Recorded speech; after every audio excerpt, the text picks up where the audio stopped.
Hello friend, कैसे हो आप। आशा करते हैं कि आप स्वस्थ अच्छे होंगे।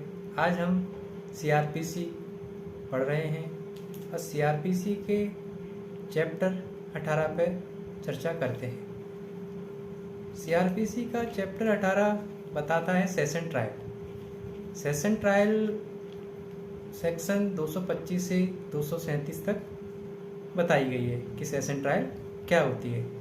सेशन ट्रायल पढ़ने से पहले हम कुछ सेक्शन हैं जो उनको पढ़ना चाहिए सेशन ट्रायल शुरू होने से पहले। तो सेक्शन सीआरपीसी की 26 देखते हैं कि 26 क्या कहती है। सेक्शन 26 कहती है कि न्यायालय जिनके द्वारा अपराध विचारणीय होगा। तो इस संहिता के अन्य उपबंधों के अधीन रहते हुए अपराध का विचारण। तो नंबर 1 कहता है इसका, भारतीय दंड संहिता के उपबंधों के अधीन रहते हुए विचारण। इसका 1 पॉइंट कहता है कि उच्च न्यायालय द्वारा किया जाएगा। सेकंड पॉइंट कहता है कि सेशन न्यायालय द्वारा किया जा सकता है। और थर्ड है किसी अन्य ऐसे न्यायालय द्वारा किया जा सकता है जिसका विचारण प्रथम अनुसूची में बताया गया है। और इसी में यदि रेप के मामले हैं 376 वाले, तो उसका विचारण किसी महिला द्वारा ही विचारण किया जाएगा। इसका बी पॉइंट कहता है किसी अन्य विधि के अधीन किसी अपराध का विचारण तब तक उस विधि में इस निर्मित कोई न्यायालय उल्लिखित नहीं है तब उस न्यायालय द्वारा किया जाएगा। जब कोई न्यायालय इस प्रकार उल्लिखित नहीं है तब उच्च न्यायालय द्वारा किया जा सकता है या किसी ऐसे अन्य न्यायालय द्वारा किया जा सकता है जिसे प्रथम अनुसूची में बताया गया है। सेक्शन 474 भी बताती है कि हाईकोर्ट प्रक्रिया कौन सी प्रक्रिया अपनाएगा। तो 474 कहती है उच्च न्यायालय द्वारा विचारण। यदि 474 में उच्च न्यायालय कोई विचारण करता है तो वह कौन सी प्रक्रिया अपनाएगा, तो ये 474 बताती है। 474 कहती है कि यदि हाईकोर्ट प्रारंभिक अधिकारिता के मामले में विचारण करेगा तो वह सेशन न्यायालय की प्रक्रिया अपनाएगा। यह अपने सेक्शन 474 कहती है। सेक्शन 193 कहती है कि अपराधों का सेशन न्यायालय द्वारा विचारण। तो कोई भी सेशन पहले तो ये है कि डायरेक्ट किसी अपराध का विचारण नहीं करता। इसके लिए 193 इसी बीच कहती है कि इस संहिता द्वारा या तत्सम प्रवत किसी अन्य विधि द्वारा अव्यक्त रूप से जैसा कि उपबंधित है उसके सिवाय कोई सेशन न्यायालय आरंभिक अधिकारिता वाले न्यायालय के रूप में किसी अपराध का संज्ञान तब तक नहीं करेगा जब तक मामला इस संहिता के अधीन मजिस्ट्रेट के सुपुर्द नहीं कर दिया जाता। कोई सेशन न्यायालय को विचारण करना है तो प्रारंभिक अधिकारिता के अधीन रहते हुए जब तक उसको मामला ट्रांसफ़र नहीं किया जाएगा तब तक वह सेशन न्यायालय अपराध का विचारण नहीं करेगा। ये 193 बताती है। सेशन न्यायालय कब कब विचारण करेगा, इसके लिए हमें 3 प्रावधान मिलते हैं जो कि इस प्रकार हैं कि सेक्शन 209 कहती है कि मजिस्ट्रेट ने संज्ञान लिया है। यदि मजिस्ट्रेट ने संज्ञान लिया है और मजिस्ट्रेट ने संज्ञान लेने के बाद आरोपी को और मामले को सेशन न्यायालय को ट्रांसफ़र कर देगा। विचारण होने से पूर्व यदि मजिस्ट्रेट को लगता है कि अपराध का विचारण सेशन न्यायालय द्वारा किया जाना चाहिए तो वह सेशन न्यायालय को ट्रांसफ़र कर देगा। अब सेक्शन मिलती है 323 क्या कहती है कि जांच और विचारण के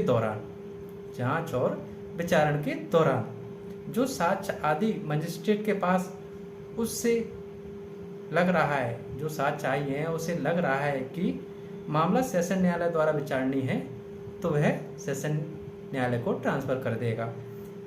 विचारण के प्रारंभ होने के पश्चात, यदि विचारण होने के पश्चात यदि से मजिस्ट्रेट के पास कोई मामला आया है और उसको लगता है कि मामला सेशन न्यायालय द्वारा विचारणीय है तो फिर वो 323 के अकॉर्डिंग सेशन न्यायालय को ट्रांसफ़र कर दिया जाएगा।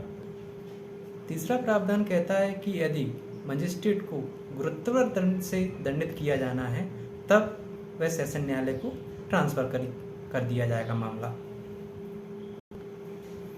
अब पढ़ते हैं हम सेक्शन 225। 225 क्या कहती है कि विचारण का संचालन लोक अभियोग द्वारा किया जाएगा। तो सेशन न्यायालय के समक्ष प्रत्येक विचारण में अभियोजन का संचालन लोक अभियोग द्वारा किया जाएगा।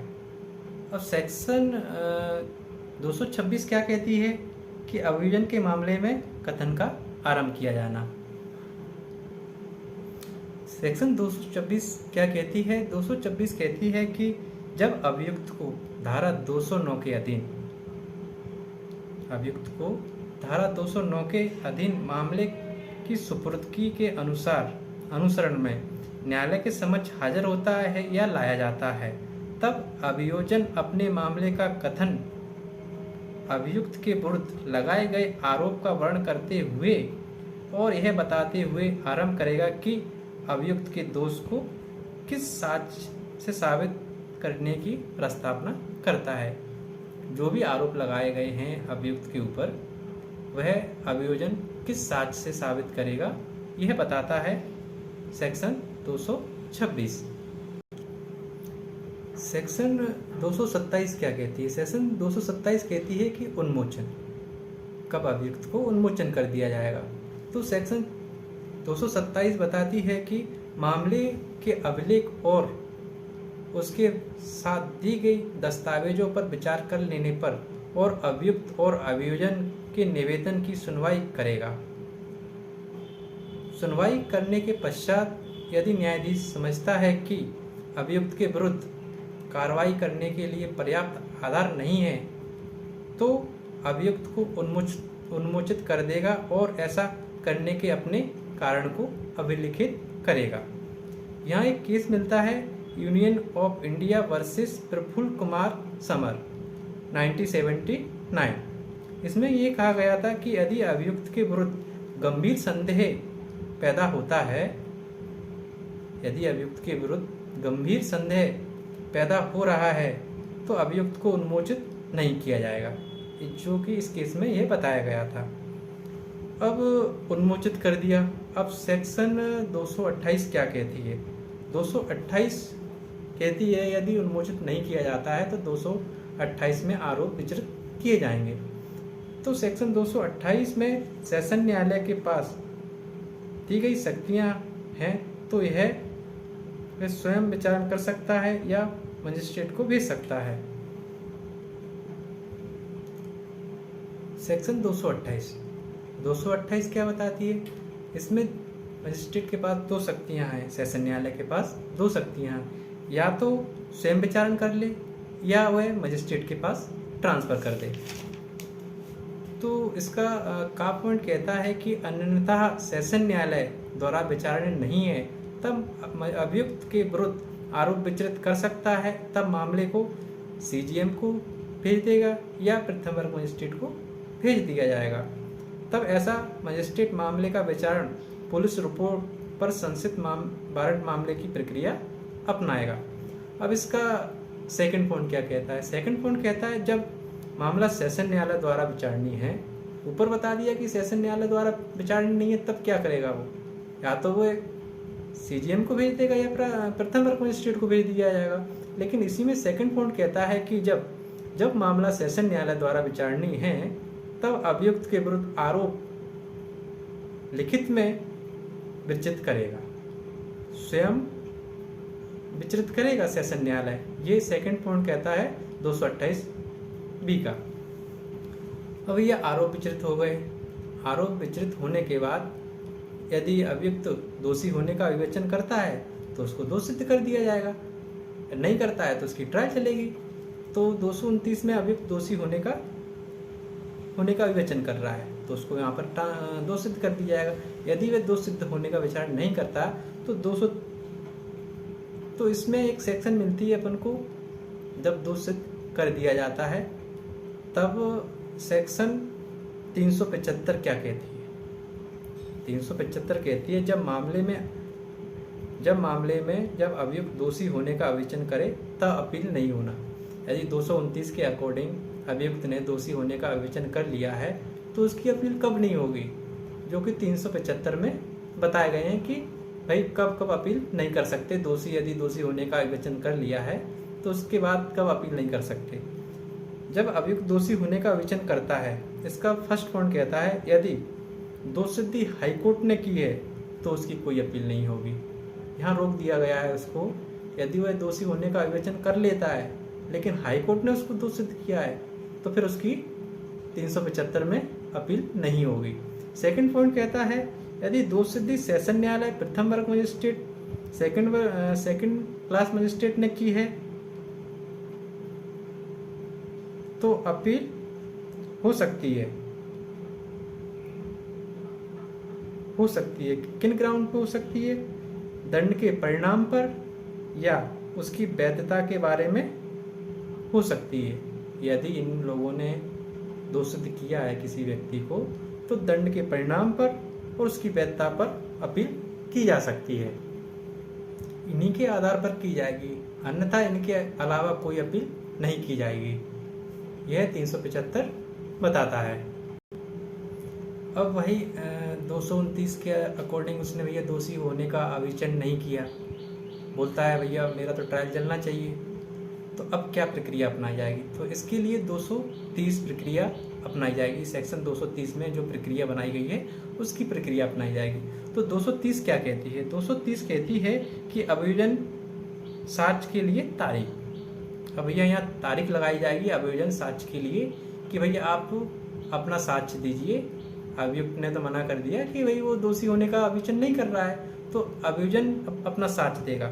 तो यदि अभियुक्त अभियोजन करने से इनकार करता है या अभिवचन नहीं करता है या विचारण किए जाने का दावा करता है, ये 3 कंडीशन है जो अभियुक्त बोलता है कि भैया मैं विचारण करने की मांग करता हूँ, तब धारा 229 के अधीन दोष सिद्ध नहीं किया जाता है तो न्यायाधीश साक्ष्यों की परीक्षा करने के लिए तारीख नियत करेगा कि भैया उसे दोषी होने का विवेचन से मना कर दिया तो भाई अभियोजन के जो भी साक्ष्य होंगे भैया अपना साक्ष्य पेश करें कि भैया वो तो इनकार कर रहा है कि अभियुक्त की मुझे दोष ट्रायल होने का मांग कर रहा है।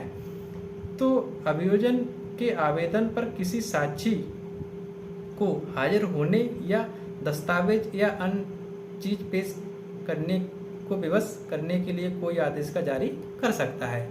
मजिस्ट्रेट बोलेगा कि भाई अपने साक्षी जो भी हों वो पेश कीजिए, ठीक है। अब सेक्शन मिलती है 231। 231 क्या कहती है? अभियोजन के लिए साक्ष्य। अब अभियोजन के साक्ष्य लिए जाएंगे रिकॉर्ड।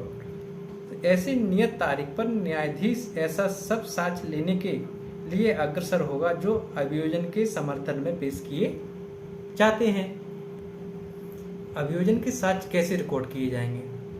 तो यह सेक्शन 276 में बताया गया है कि भाई सेशन न्यायालय अभियोजन जो साक्ष्य लाया है, अपनी गवाह लाया है, तो वही वो कैसे अपने रिकॉर्ड कराएगा। तो 276 कहती है सेशन न्यायालय के समझ विचारणीय अभिलेख। भैया अब सेशन न्यायालय जो भी गवाह होंगे उनके भाई साक्ष्य रिकॉर्ड करेगा। तो इसका फर्स्ट पॉइंट कहता है सेशन न्यायालय या तो स्वयं साक्ष्य रिकॉर्ड कर सकता है और स्वयं साक्ष्य रिकॉर्ड करेगा, और सेकेंड है खुले न्यायालय में उसके द्वारा बोलकर लिखवाया जाएगा। या स्वयं रिकॉर्ड करेगा या वह खुले न्यायालय में बोलकर लिखवा सकता है। तीसरा कहता है इसका पॉइंट उसके द्वारा नियुक्त न्यायालय के किसी अधिकारी द्वारा उसके निर्देश या अधीक्षण में रिकॉर्ड किए जा सकते हैं। अब इसका सेकंड पॉइंट कहता है, तीसरा पॉइंट कहता है कि ऐसा साक्ष्य मामूली तौर पर वृत्तांत के रूप में अभिलिखित किए जाएंगे, किंतु मजिस्ट्रेट स्वविवेकानुसार ऐसे साक्ष्य के किसी भाग को प्रश्न उत्तर के रूप में लिखवा सकता है। और फोर्थ पॉइंट कहता है इसका ऐसे लिखे गए साक्ष्य मजिस्ट्रेट द्वारा हस्ताक्षर किए जाएंगे। भैया जो भी साक्ष्य सेशन न्यायालय के समक्ष हुए हैं वो 276 के अधीन रिकॉर्ड किए जाएंगे। अभी साक्ष्य रिकॉर्ड हो गए, उसके बाद सेक्शन 279 कहती है कि अभियुक्त या उसके प्लीडर को साक्ष्य का भाषांतरण सुनाया जाना। यदि अभियोजन के साक्ष्य रिकॉर्ड हो जाते हैं, उसके बाद न्यायालय अभियुक्त के प्लीडर को उसका संक्षिप्त भाषांतरण सुनाएगा। भाई अभियुक्त के अधिवक्ता को भी सुना दिए गए। अब अगली प्रक्रिया मिलती है 278 में। 278 कहती है जब ऐसा साक्ष्य पूरा हो जाता है तब उसके संबंध में प्रक्रिया। भैया अभियोजन के जो भी साक्ष्य रिकॉर्ड हो गए हैं उसके संबंध में प्रक्रिया बताई गई है कि उसको पढ़कर सुनाया जाएगा और यदि आवश्यक हो तो भाई शुद्ध भी किए जाएंगे वो साक्ष्य। जो भी अभियोजन ने गवाह पेश किए हैं उनको पढ़ के सुनाया जाएगा। यदि लगता है कि गवाह ने ऐसा नहीं ऐसा कहा है तो वो न्यायालय उसको शुद्ध भी कर सकता है। न्यायालय सेक्शन 280 के अधीन उसकी भावभंगिता भी रिकॉर्ड कर सकता है सेक्शन 280 के अकॉर्डिंग।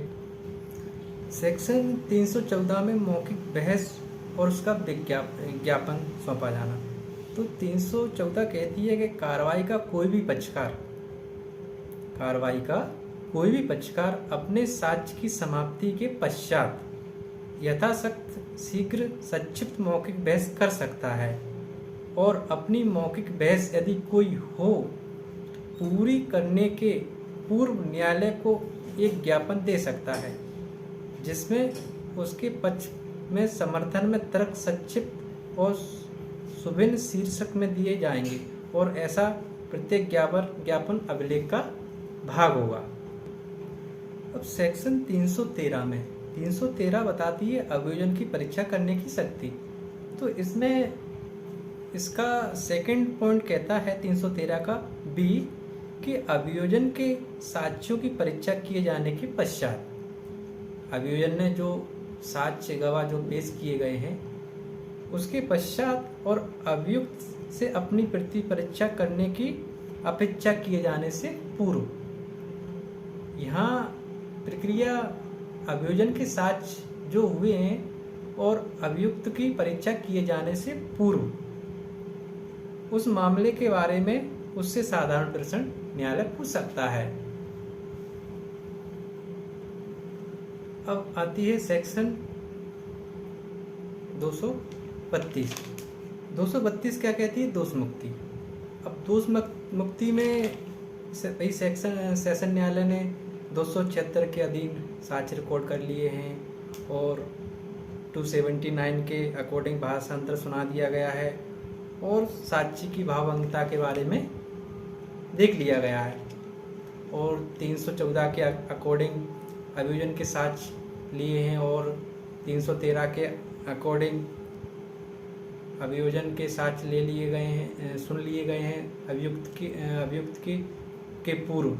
तब यदि न्यायालय को लगता है कि भाई मामला नहीं बनता है अभियुक्त के विरुद्ध, तब अभियुक्त को दोषमुक्त कर दिया जाएगा सेक्शन 232 में। जो भी प्रक्रिया बताई अभी हमने कि भाई साक्ष्य रिकॉर्ड कर लिए गए हैं, तो 232 कहती है यदि संबंध विषय के बारे में अभियोजन का साक्ष्य लेने और अभियुक्त की परीक्षा करने और अभियोजन और प्रति रक्षा को सुनने के पश्चात न्यायाधीश का यह विचार है कि इस बात का साक्ष्य नहीं है कि अभियुक्त ने अपराध किया है, तो न्यायाधीश दोष मुक्त करने का निर्देश दे सकता है। यह 232 में बताया गया है। अब ये दोष मुक्ति नहीं हो रही है तो 233 क्या कहती है? प्रति परीक्षा का अधिकार। तो प्रति परीक्षा का अधिकार में क्या है? इसका फर्स्ट पॉइंट कहता है जहां अभियुक्त धारा 232 के अधीन दोष मुक्त नहीं किया जाता है। 232 में जो प्रक्रिया यदि साक्ष्य मिलते हैं और अभियुक्त को दोष मुक्त नहीं किया जाता है, तब ये 233 कहती है कि अभियुक्त धारा 232 के अधीन दोष मुक्त नहीं किया जाता है, वहाँ उससे अपेक्षा की जाएगी कि वह अपनी प्रति रक्षा का आराम करे और साक्ष्य के समर्थन पेश करे। जो भी साक्ष्य है उसको पेश करे। जैसे कि 231 के अकॉर्डिंग अभियोजन ने अपने साक्ष्य पेश किए थे, वही प्रक्रिया यहाँ पर अभियुक्त अपनाएगा। सेकंड पॉइंट कहता है यदि अभियुक्त कोई लिखित कथन देता है तो न्यायाधीश उसे लेखवत में फाइल कर सकता है। अभियुक्त ने कोई लेखवत कथन दिए हैं तो वही उसको वो लिख सकता है। सेकंड पॉइंट कहता है यदि अभियुक्त किसी साक्षी को हाजिर होने या दस्तावेज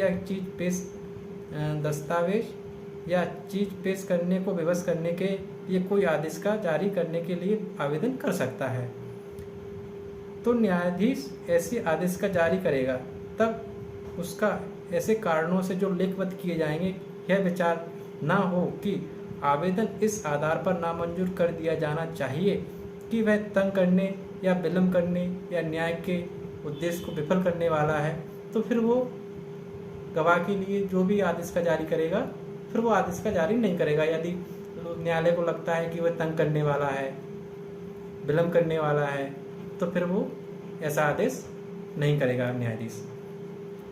अब ये प्रक्रिया होने के बाद धारा 234 में बहस बताई गई है। बहस में क्या है, जब प्रतिरक्षा में साक्ष्यों की यदि कोई हो परीक्षा समाप्त हो जाती है तो अभियोजन अपने मामले का उपसंहार करेगा और अभियुक्त या उसका प्लीडर उत्तर देने का हकदार होगा। परंतु जहां अभियुक्त या उसका प्लीडर कोई विधि प्रश्न उठाता है वहां अभियोजन न्यायाधीश की अनुज्ञा से ऐसे विधि के प्रश्न पर अपना निवेदन कर सकता है।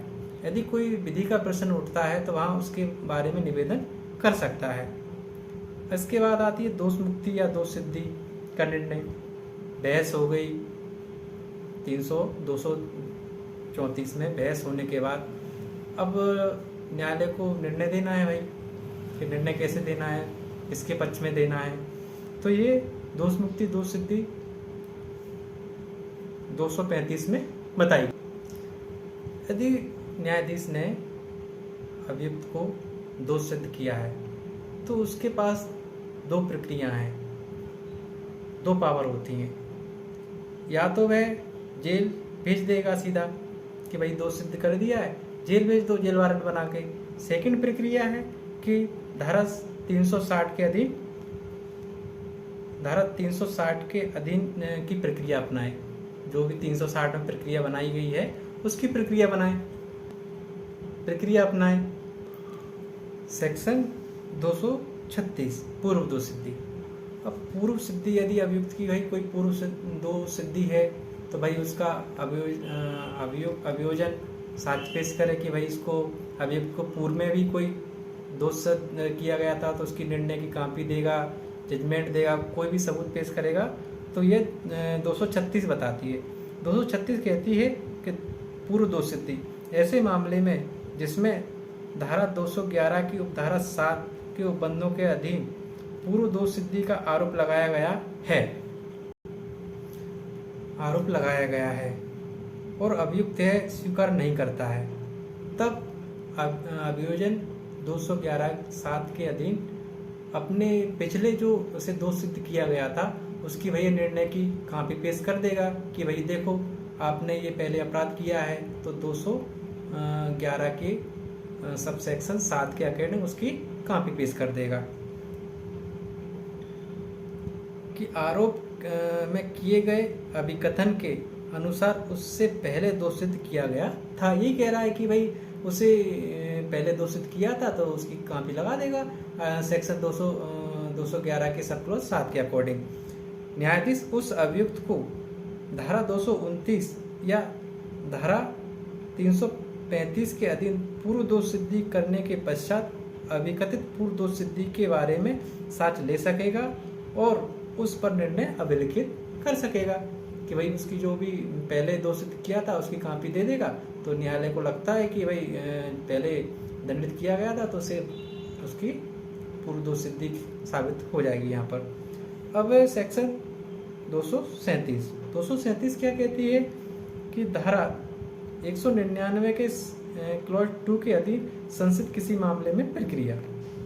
जब धारा 199 की उपधारा 2 के अधीन अपराध का संज्ञान करने वाला सेशन न्यायालय मामले का विचारण मजिस्ट्रेट के न्यायालय के समक्ष पुलिस रिपोर्ट से भिन्न आधार पर संसिद्ध किया गया है और वारंट मामले के विचारण की प्रक्रिया का अनुसरण करेगा।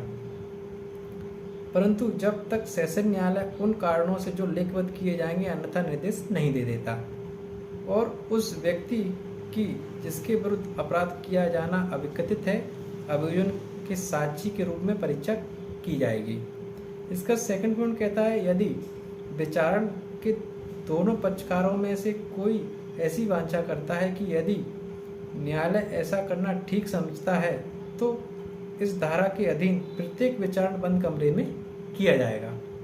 इसका थर्ड पॉइंट कहता है यदि ऐसे किसी मामले में न्यायालय सब अभियुक्त को या उनमें से को उन्मोचित कर सकता है या दोषमुक्त कर सकता है और उसकी यह राय है कि उनके या उनमें से किसी के विरुद्ध अभियोजन लगाने का उचित आधार नहीं था तो वह उन्मोचित या दोषमुक्त